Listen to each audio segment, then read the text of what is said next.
Welcome to Reckless Paradise, everyone. I am your host, Marissa, and I'm here with my co-host, Dystro. Say hi. Hello, everyone. Happy Sunday, everyone. I have a little bit of a cold going on. I can feel it. Like, my throat is just, like, bleh. I'm a little congested. That was me earlier. It's that fall kind of weather causing you to get a cold, that kind of shit up here. It's allergy season. It's allergy season. Okay. Anyways, happy Sunday, guys. I hope everybody's having a good weekend. Um, also, happy October, everybody. We're officially in October. Especially, it's spoopy season. Spoopy season, yes, spoopy season on the Reckless Paradise podcast. We've got some good episodes coming up within the next couple of weeks. It's gonna be fucking fun. Yes, it is going to be very, very fun. Thank you guys for joining tonight. We're glad everybody's here. Hope you guys enjoy the show. Sit back, relax, and as are the words of the Beastie Boys, kick it. Kick it. I had to put that in there because I heard that song earlier today. I'm just like, I'm gonna say that on the podcast just to be a freaking dork. It's like, okay, it's like, alright, it's like, kick it. It's like, you hear just like what the? Okay. Cool. Oh, Okay, so without a further ado, let's get to tonight's episode. Actually, before we do that, I forgot to mention on the last episode that September 30th, I guess, was National Podcast Day or something like that, Podcast Appreciation Day. oh yeah. Yeah, I heard about that. I got the notification on Anchor on the 30th saying it was National Podcast Appreciation Day. And I'm like, oh, that's cool. So a little happy Podcast Appreciation Day to us and to everybody else who does podcasts out there or even listens to podcasts. It's a good hobby to get into, and I feel like podcasts are not appreciated enough Mm. in this world. I feel like they should get more attention. Yeah, it's like, especially like if some people like they don't want to like watch like a full video of something, like they rather Listen, listen to it than watch it. And I right. think that's kind of like a good thing for like us as like podcasters and stuff like that, because like we've been doing this since January. Yeah, January of this year. It's just like that's so cool. you know Yeah. it was just something that I had just said, like, hey, like maybe you want to do a podcast. You're like, yeah, sure. It's just like, hey, It was cool. kind of our New Year's resolution that this would be one of our goals for this year. Mm-hmm. I was like, I got bit by a mosquito. What the fuck? Like, Okay. yeah, with it. Okay. So now let's get into tonight's episode. So tonight we're going back to the wrestling topic for a little bit. With our top 10 personal favorite matches from WWE. Now, this isn't just like, WWE. This is like WWF, WCW, ECW, ECW. NXT, basically anything owned under Vincent McMahon. Vincent Kennedy McMahon, damn it. McMahon, damn it. He's the real life version of Mr. Krabs and SpongeBob. Oh my god, you're fucking right though. Money, money, money. Like, Here comes the money. No, just yeah. kidding. Oh, that's Shane. That's Yeah, fucking Shane. I mean, well, they're both Mr. Krabs in my At, opinion. in this fucking world, yes. Okay, But so you know how top 10 lists work. So also I'm trying to do something. I'm trying to multitask. So you guys know how this works. We obviously go from 10 to 1, and if we have honorable mentions, we mention them as well. And at the end, we discuss why we chose what we picked. mm-hmm. All right, so without a further ado, Daistro, I'm gonna let you go first. Okay. So I had told Marissa like a day or two prior. I said I had to change one of my matches on the list because I had completely forgot about it until like I was watching a video recently about like the Wyatt family and stuff, Oh, and okay. it's on there. But then I had to think about it again, and I had to switch another one. So I feel like DJ Khaled, another one. Another So one. so this is the full list. It's finished. Nothing's going to be changing from here on out. Let's hope not. So my number 10 is a match in WCW, and it goes back to 1992. Oh fuck. Yes, I know. It's War Games from Wrestle War 92, which Oh is the wow. like the 5-star rated War Games match of all time. The best War Games match, in my opinion. If you haven't seen it, go check it out. It's a freaking good time. It breezed on by. Um, Number 9 is Triple H versus Rollins at WrestleMania 33. Number 8 is HBK versus Kurt Angle at WrestleMania 21. Number 7 is Benoit versus Triple H versus HBK at WrestleMania 20. Number 6 is Shield versus Evolution at Payback 2014. Number 5 is New Day versus the Usos at SummerSlam 2017. Number 4 is Taker versus Lesnar at WrestleMania 30. Number 3 is Shield versus the Wyatts at Elimination Chamber 2014. Number 2 is Eddie Guerrero versus Rey Mysterio, Mask versus title at Halloween Havoc in WCW in 1997. And my number 1 is Orton versus Foley, Backlash 04. Okay, so we do have a few similarities. I've got some on my list that might surprise you, and then I have like two honorable mentions as well, which I have like a lot of honorable mentions, but I'm I not going forgot to to put throw one on them. my honorable mentions too. I guess I'll start with the honorable mentions. The one I forgot to put on my honorable mentions was um the Rhodes family versus the Shields, like I versus have Roman and Seth. I have that as one of my honorable mentions too.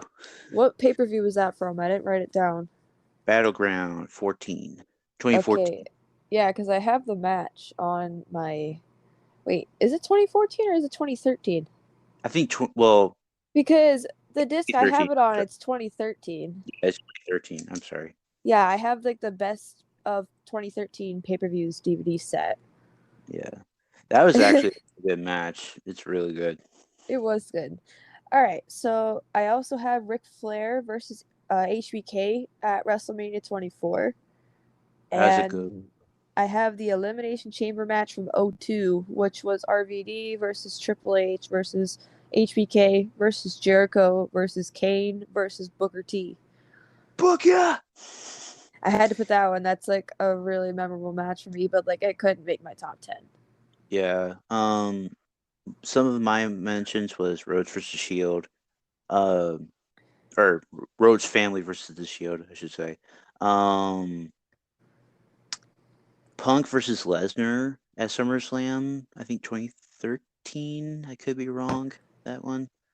Um, and then AJ Styles versus Cena at SummerSlam. And then Revival versus DIY at Takeover Toronto, and then Ciampa versus Gargano at Takeover New Orleans. Oh, okay. That's cool. Okay, Yeah. so I guess I'm gonna get to my top 10 now.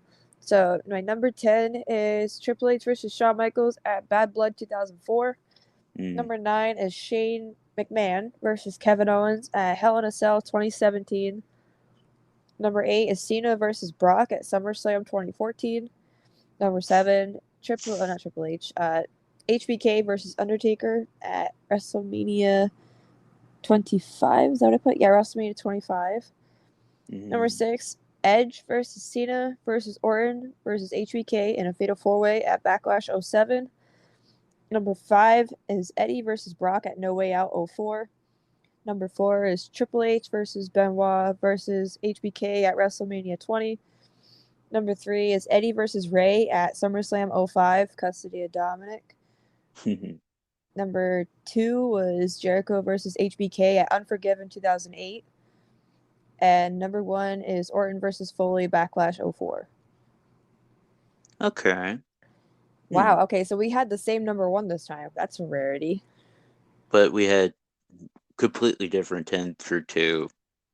Yeah, my number two, that is like one of my freaking most memorable matches I've ever watched in And my it was a good life. feud too.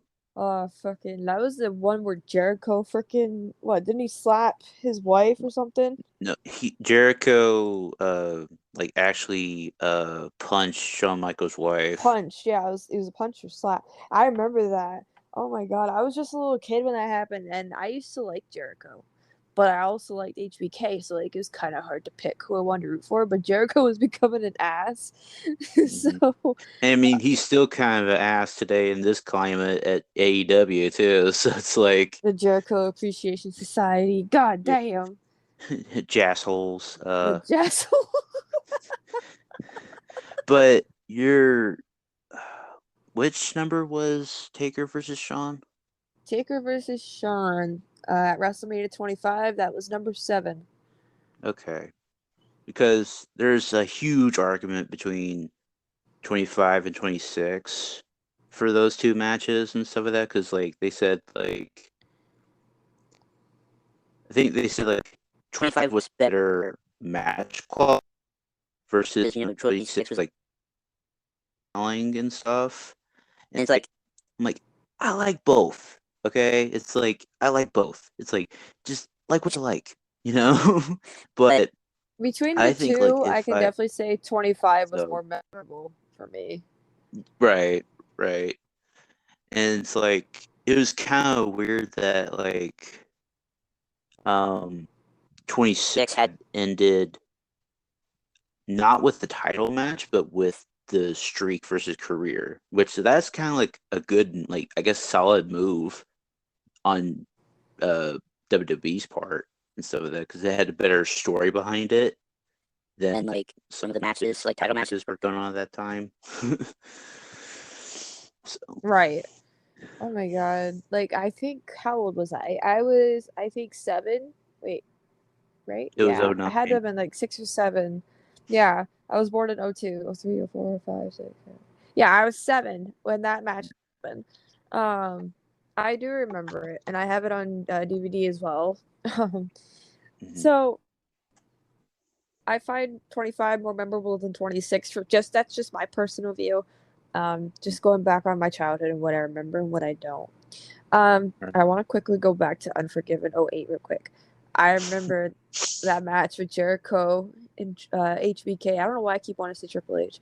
Uh, Hey, Jericho, you want to beat up my friend? want to be my friend's wife? I remember Shawn gave Jericho the ass whooping of a lifetime to the point where he Oh, yeah. passed out. Oh, yeah, I remember that. His head looked swelled after that match. Jericho's did. Yeah, it was just like, I guess it was like a long time coming sort of thing. I guess. I don't know. Like It's even like after the match was over, he was beating Jericho up with his fucking belt. I'm like, oh my god, Jesus yeah. Christ! Like, you punched my wife, motherfucker. It's just but it's funny that like we look back on like some of these like matches now and compared to like and it's just like wow, it's like I remember that. Oh, I remember that one too. And it's like there's just so many like good matches within like between then and now and stuff. So it's like it's good to Yeah. like look back on that stuff. All right. What was your number 2? My number two was Eddie versus Mysterio at WCW Halloween Havoc 1980. Okay. So we both had an Eddie versus Ray match, just two different ones, and mine was a number 3. Mm-hmm. I do remember the Halloween Havoc match. I have that on DVD as well. One of the most That's iconic matches of all time. mm-hmm, for sure. And the set like was memorable in its own right too. Oh, for sure. it's it's like I think like they did that I think 1 year for NXT Halloween Havoc too.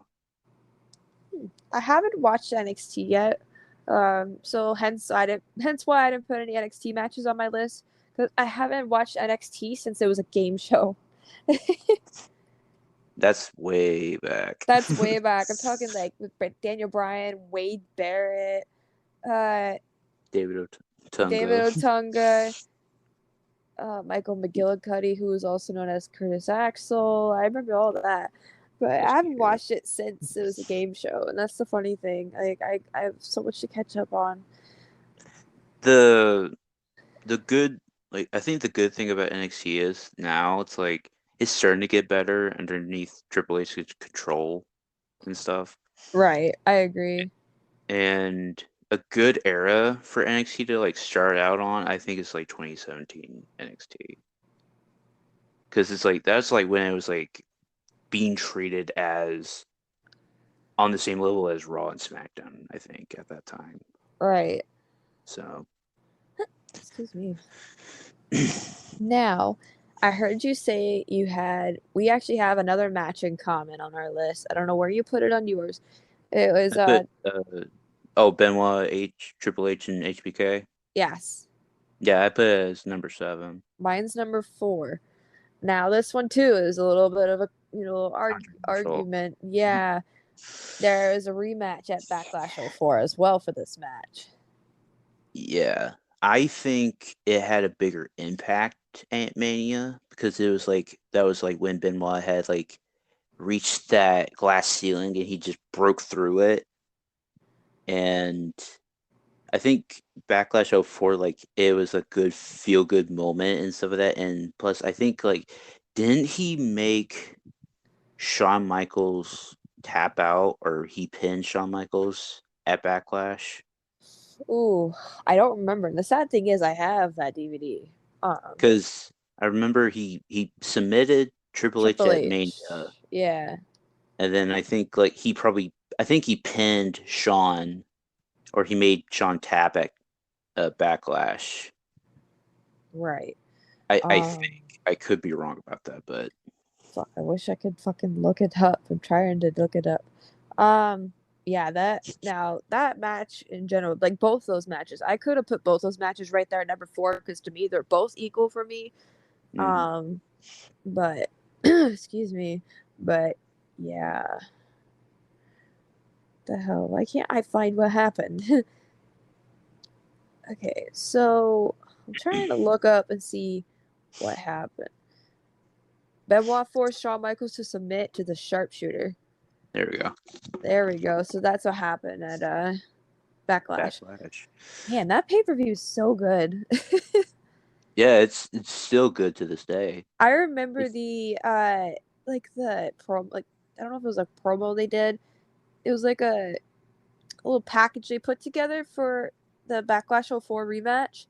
I remember that. It was like fucking good. They're like, it all begins again or something like that. And like Benoit kept mentioning lightning in a bottle, and I'm like, oh, it's gonna be a good yeah, match. it's funny too because like he was a former world champion in WCW and stuff like that, which you can watch and listen to our Benoit uh Episode. episode about that. Cheap little plug there. But like it's like he at Mania stuff like that's like he and Eddie, like, respectively, like, like they both won their brands like top championships, and they broke through that glass ceiling and stuff. Yeah. And they were just like telling, the people in the higher ups being like, oh well, like, you're keeping us down because, like, because of our size and stuff like that. It's like that's what they were like basically being told. Like, Right. cause like it's just I'm glad that he got that championship for as long as he did, and just like elevated it, I guess. So Whew. Let's pick at your list a little bit. What about the Usos versus the New Day? oh yes, that was SummerSlam 2017. And that was match was on the fucking pre-show. Can you imagine that? Wait, it was on the fucking pre-show? Mm-hmm. Why? Why the fuck? I don't know. But Oh. it was like the best match on the damn pre-show. That match could have like opened the damn show to Yeah, that get the could have been crowd an opener. like to get that crowd like liven up and stuff like that too. Because like I think it was for the SmackDown tag titles, and like the new gays, the New Day's gear. That was like, that's a blooper. the, the New Day's gear. Keep it together, Marissa. Keep it together. We're doing live. Fuck it. Oh no. The New Day's gear was resembling the Green Lantern. It was the anger side of Green Lantern and stuff like that, the red and stuff. And I thought it was cool. But like, yeah, it's just like, I don't know why they had to put it on the pre-show. Like, the first match that opened was John Cena versus Baron Corbin. Oh God. That tells you like how far. I actually stopped watching WWE after 2017 because at that point I was getting sick of it. Like nothing was really phasing me anymore, and I kind of fizzled out of it. And I went back to it. When was it? I think it was like the end of 2020, early on in 2021. That's when I started watching again. But yeah, so that's why there's like a big chunk missing from my list. The only 2017 match I have on my list is Kevin Owens versus Shane McMahon at Hell in a Cell. That was my number 9, and I have that on DVD. That match went on way too long. I loved it though. It almost went a whole fucking hour.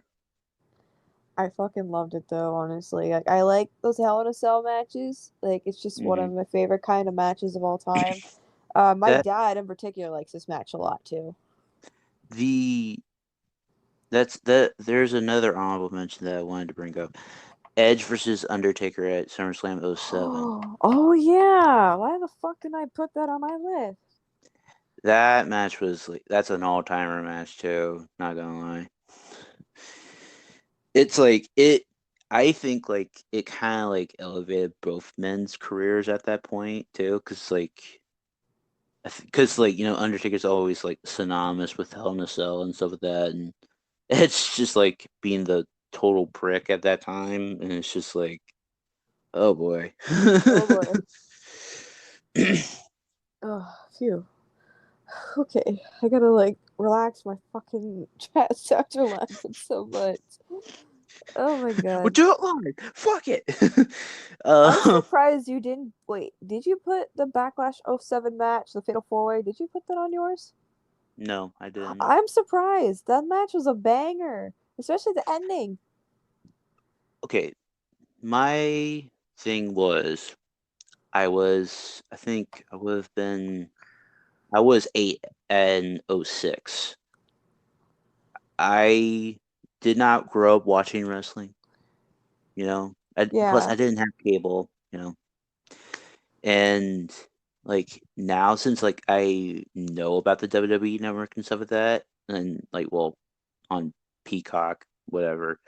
Like before it went to Peacock, I actually saw that, watched that match, and like it was really, really good. Like that's another honorable mention for me too. I believe I have that match on DVD, and that's the only way I saw it. Because I had a Shawn Michaels 3-disc set, and just basically talk about his career, and they had some matches here and there in between the DVD, or DVDs, I should say. And that was one of the matches. And as soon as I saw it, I'm like, I gotta watch it again. Like that match was awesome the way it ended. So yeah, the finish was good. Excuse me. So, for context, for people who may not have watched the match, here's how the ending played out. So, Edge performed a spear on Orton.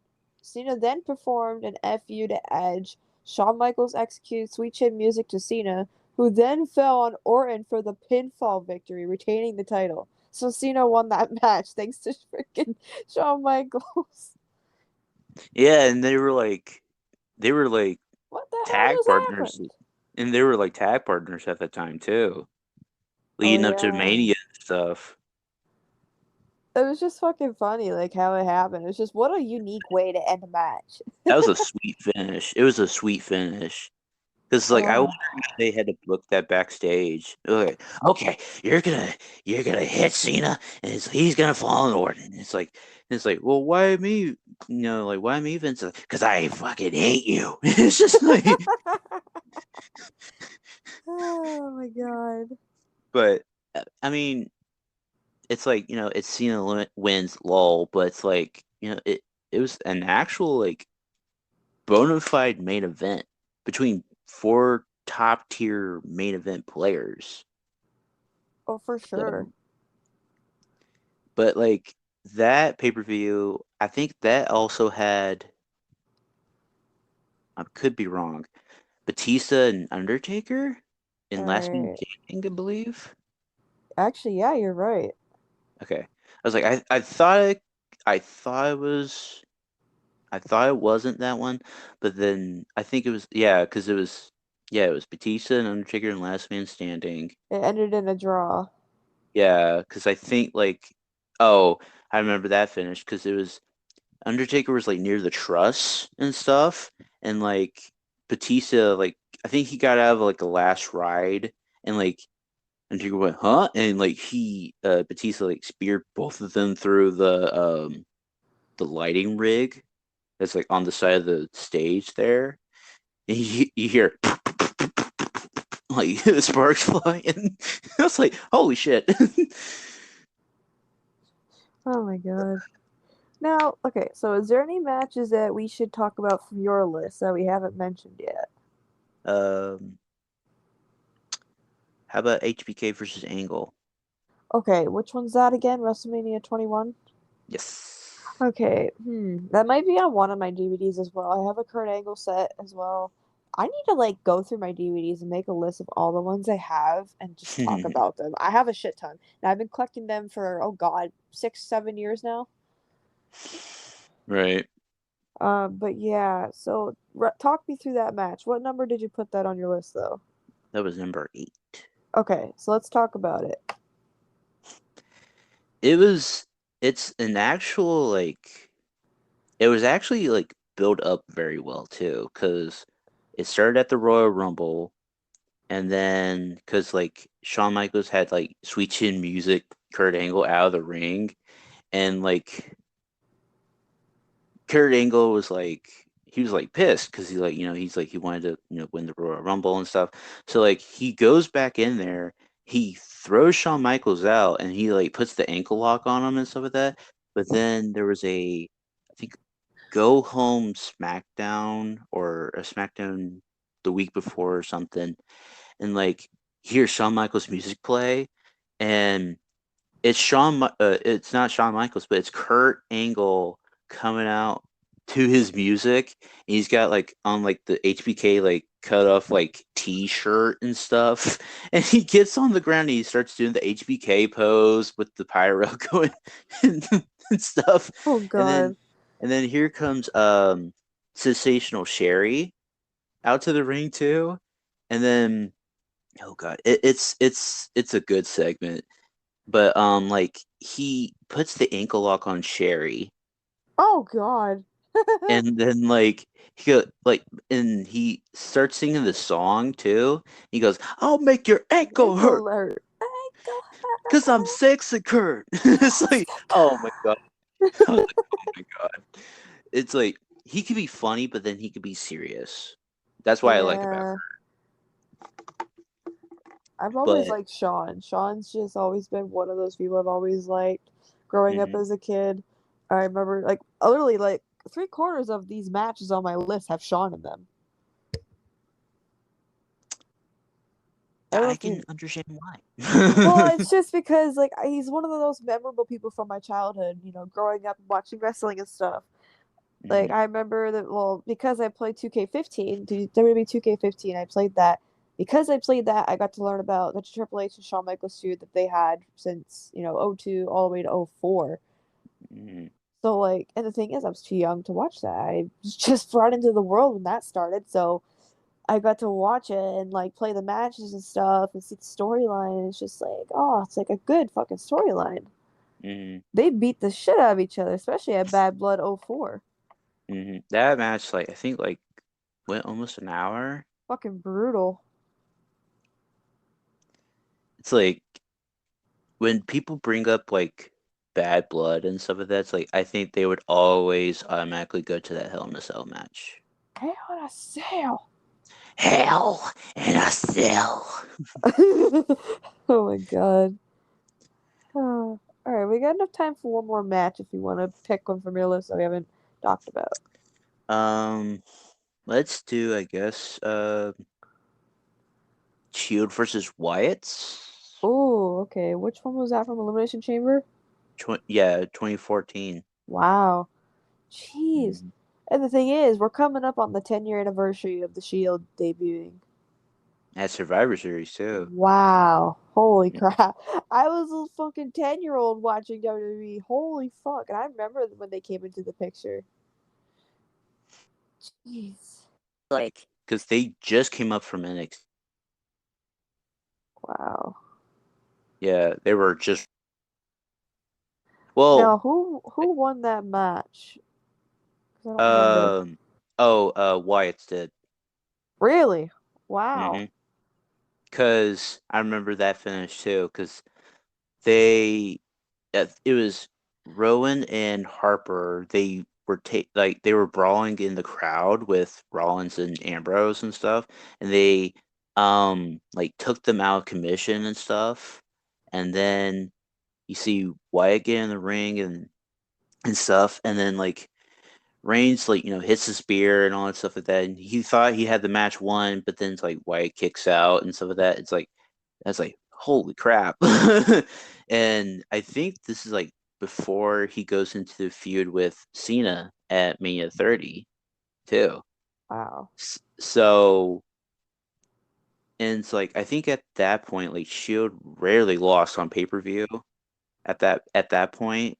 Um, but then like it was like the number game played up on Reigns and stuff like that, and then like it was like Rowan and Harper was like they did a double team on Reigns, and then like Wyatt was about to do a sister Abigail, but then like Reigns is just like he's powering out of it. I was like, oh, that's just a cool moment, and then like he like starts headbutting Wyatt and stuff like that, and then I think Harper hits the big boot, and then I could be wrong about this, but I think like Wyatt hits the Sister Abigail on Reigns, and then he pins him for like the 1, 2, 3. Wow. It was very very entertaining. It was like for a match that had like kind of like a little bit of build, but not like so much. It was very entertaining. Like, and people wanted that match for a long time. Damn. I Like as just had soon like the randomest thought, like the randomest memory of Bray Wyatt. Do you remember that weird fucking year, 2016, where him and Randy were a thing? hmm That was like a little weird, but but it worked out it kind did of work. It did work. because it's like I think it was just like because Randy was just floated around just doing nothing, and it's just like okay, well we're just gonna put him with the spookiest guy we have on our roster, It kind of worked though. Yeah, I mean it did kind of work because like they were like the sole survivors of the SmackDown versus Raw Survivor Series of that year. Man, we gotta do like a let's talk about that. Just 2016 alone for wrestling. That was literally, in my opinion, the best year for wrestling by far. 2016 was fucking amazing. Yeah, in WWE and stuff because it's like WWE alone, just alone would be like a whole segment. But it's like I think like other companies might be doing like some good things. I would have to like look more into that. But it's like yeah, 2016 was like a pinnacle year of wrestling. We had And stacked rosters for WWE that year. yeah, like Raw's was stacked and NXT's was stacked too, kind of. And SmackDown then was huge. SmackDown, yeah, like SmackDown was like SmackDown and Raw of that year was like level with each other because how the match quality and the rosters were. So if you guys actually want to see that, an episode where we just strictly talk about WWE from 2016, let us know. Because I seriously loved that year for wrestling. That was like the last good year of wrestling I watched of WWE before I stopped watching in 2017. Mhm. I just realized we forgot to talk about our number one. So we both had the same number one. Orton versus Foley, Backlash '04. That should be self-explanatory at this point because if you watched our episode for the WWE pay-per-views, I had mentioned Backlash '04 is my favorite pay-per-view of all time. And I even mentioned that Orton versus Foley is my favorite match. It's kind of what put Orton on the map. It Oh, kickstarted Orton's career. for sure.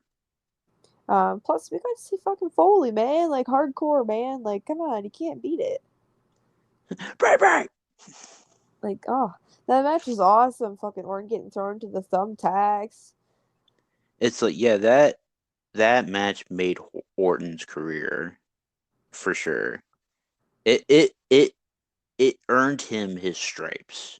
Oh, for sure. And he actually won that match, which is crazy. Yeah. Oh my God. It's like I'm having like Vietnam flashbacks of that match right now. Pew, pew, pew, pew. Open up, FBI, open up. Okay. FBI, open up! Wait, what? So that's gonna do it, I believe, for our top 10 WWE matches of all time. I hope you guys enjoyed. Let us know what your favorite matches are from WWE down in the comments below. I'd like to hear what you guys would have to say. Um, all right, so there's two things that we need to talk about before we end the episode tonight. Number one is our song of the night. And of course, it's my choice. Today marks exactly 5 years since we lost the legendary Tom Petty. Tom Petty was a huge inspiration for me. He made a big impact on my life. He's touched my soul through his music. Let's just say that. And he's just an inspirational person in general. Like if you look up like stuff he said in interviews and stuff, he said some pretty inspirational stuff. Um, he's definitely brought a lot of light to my life. I grew up listening to him since I was a little kid.